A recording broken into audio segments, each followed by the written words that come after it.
आपके कृपा प्रसाद से मैंने भगवान विष्णु के उत्तम महात्म्य का परिपूर्ण ज्ञान प्राप्त किया है।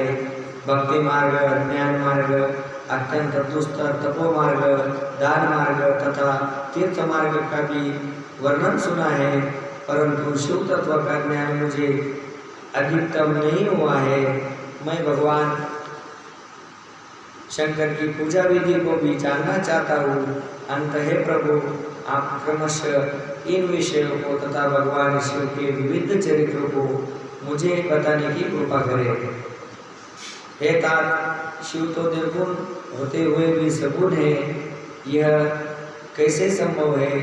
शिव की माया से मोहित होने के कारण मैं शिव के तत्व को नहीं जान पा रहा हूँ। सृष्टि के मध्य में जैसे क्रीड़ा करते हुए स्थित रहते हैं, सृष्टि के अंत में वे देव महेश्वर किस प्रकार से रहते हैं और संसार का कल्याण करने में सदाशिव किस प्रकार प्रसन्न रहते हैं। हे विधाता, संतुष्ट होकर अपने भक्त और अन्य लोगों को कैसे फल देते हैं, वह सब हमें बताइए। मैंने सुना है कि भगवान तत्काल प्रसन्न होते जाते हैं, परम दयालु वे भक्तों के कष्टों को नहीं देख पाते हैं। ब्रह्मा, विष्णु और महेश ये तीनों देव शिव के ही अंश है। महेश उनमें पूर्ण अंश है और स्वयं में वे परस्पर शिव है। आप और महेश्वर शिव के आविर्भाव एवं उनके चरित्रों को विशेष रूप से कहे। हे प्रभु, इस कथा के साथ ही उमा पार्वती के आविर्भाव और अनेक उनके विवाह की भी चर्चा करें। उनके गृहस्थ आश्रम और उस आश्रम में की गई विशिष्ट लीलाओं का वर्णन करें। हे निष्पाप, इन सब कथाओं के साथ अन्य जो कहने योग्य बातें हैं उनका भी आप वर्णन करें। हे प्रजानाथ, उन शिष्य और शिव के आविर्भाव एवं विवाह का प्रसंग विशेष रूप से कहे तथा कार्तिकेय जन्म की कथा भी मुझे सुनाइए।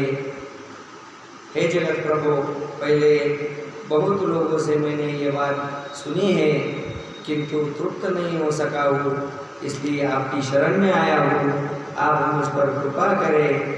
अपने पुत्र नारद की यह बात सुनकर पितामह ब्रह्मा वह इस प्रकार कहने लगे।